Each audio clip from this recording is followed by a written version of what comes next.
Oui, Ina Legal, le nom de jeune fille, c'est Litvinenko. Je suis d'origine ukrainienne.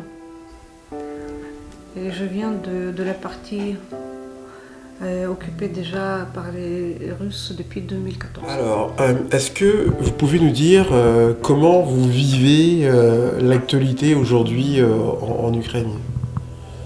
Ouais, je ne sais pas comment on peut vivre la guerre en fait. C'est très, très dur. Pendant 3 jours, je pleurais. Je pleurais du matin au soir. Et je pensais que je ne pouvais pas tenir comme ça. Et je commençais à... Je me suis dit en fait qu'il faut que je fasse quelque chose, autrement ça ne peut pas durer. Et je me suis lancée dans le volontariat. Je trouvais les Ukrainiens, on a créé un groupe WhatsApp ici sur Chartres.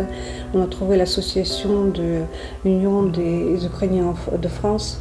Et du coup, on fait toutes les actions ensemble. On a fait déjà des manifestations à Chartres 2 fois, on a participé 2 fois. Après, j'ai été à la Loupe aussi, à la manifestation pour les Ukrainiennes. Et après, on a mis en place la collecte de dons pour les Ukrainiens là-bas et pour les réfugiés qui arrivent ici. Et après, maintenant, ce que je fais, je collecte les adresses des gens qui sont capables d'héberger les familles des réfugiés ukrainiens. J'ai une base de données déjà, je pense, pour 30-40 familles. Après, je me suis mise en relation avec la préfecture pour savoir quelles sont les démarches à effectuer pour avoir le statut de réfugié, qui sera le statut tout à fait particulier. C'est pas comme les réfugiés ordinaires, parce que les Ukrainiens veulent revenir après. Ils veulent pas rester en France finalement. Ils veulent juste rester ici pendant tout le temps que la guerre dure. Mais leur but de revenir. Très souvent, ce sont juste les femmes avec les enfants qui viennent et leur mari reste là-bas pour se battre. Ce sont des réfugiés un peu particuliers. Alors, cette activité, c'est votre façon à vous d'aider Oui.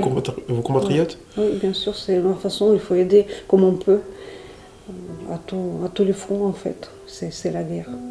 Après, il y a la guerre d'information aussi. Il faut expliquer à tout le monde les vraies raisons de la guerre. En fait, pourquoi la guerre, pourquoi la Russie a envahi l'Ukraine. Parce que tout le monde connaissait la Russie, mais l'Ukraine, c'est un tout petit pays que les gens ne sont pas au courant de ce qui se passe en Ukraine et quelles sont les relations avec la Russie. Voilà, je trouve qu'il faut faire tout pour que tout le monde soit au courant des vraies raisons de la guerre, et après, il faut aider ici comme on peut les gens qui se combattent. Alors, est-ce que vous êtes satisfaite de l'élan international vis-à-vis de l'Ukraine? Est-ce que vous avez le sentiment d'être soutenu comme il faut par la communauté internationale? Oui, bien sûr. Et la communauté internationale et la communauté même française, on voit la solidarité jamais vue, je pense, depuis la Deuxième Guerre mondiale. Vous voyez, on ne peut pas dire que c'est le pire, mais ça fait du bien parfois, les événements comme ça, pour voir à quel point on est solidaire quand il y a les vraies épreuves qui arrivent en fait. Et en France, tout le monde est solidaire. Je vois partout, les gens veulent participer, ou par les dons, ou pour donner le logement à disposition des réfugiés. Et je vois le soutien partout. Je n'ai jamais vu le refus de la part des Français en fait. Et au niveau de l'Union européenne, en fait, l'Europe a mis en place à peu près la même base législative pour le statut de réfugié. Après, pour venir dans l'endroit où ils veulent rester, le transport est gratuit. En fait, il y a plein de choses qui font du bien. Alors, vous avez de la famille encore là-bas? Oh oui, j'ai de la famille. J'ai mes parents qui sont restés là-bas. Depuis, je vous ai dit, depuis 2014, cette partie est occupée déjà par les Russes depuis 2014. Ils sont là-bas, ils sont assez tranquilles parce que c'est déjà occupé depuis belle lurette, depuis 8 ans. Et la guerre, elle continue devant eux, en fait. Ils sont derrière. C'est assez vite. Après, à Kiev, j'ai de la famille. Ma première belle-mère qui est toujours à Kiev. Le père de ma fille, elle est toujours à Kiev. On est en relation, j'ai plein d'amis. Et c'est horrible tout ce qu'ils vivent. Je vois les photos avec les immeubles bombardés. Ça fait 4 jours, on n'a pas de nouvelles de ma belle-mère qui a 80 ans. Et je peux vous montrer les photos. En fait, l'immeuble était bombardé et le trou il est en bas de son appartement.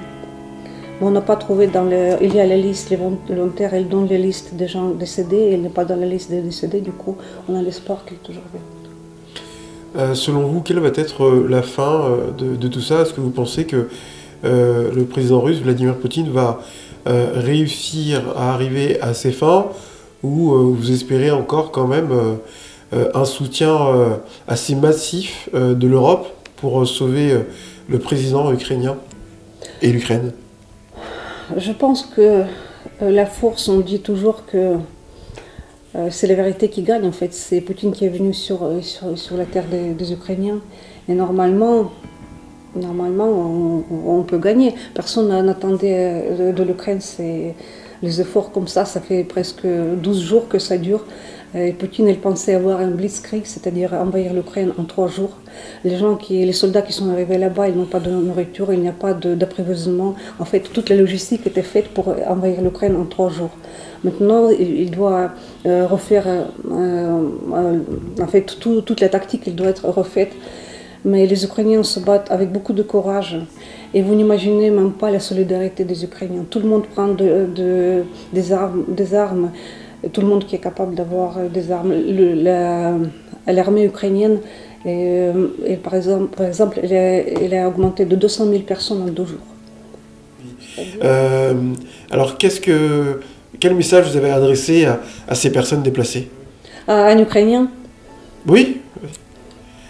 Après, vous nous ferez la traduction, vous nous direz ce que vous avez dit. Oui. Slava Ukraini, Heroyam Slava. En fait, depuis que la guerre dure, depuis 2014, c'est le slogan de salut. Vive l'Ukraine, gloire à l'Ukraine, gloire aux héros, pluriel aux héros ukrainiens. Voilà.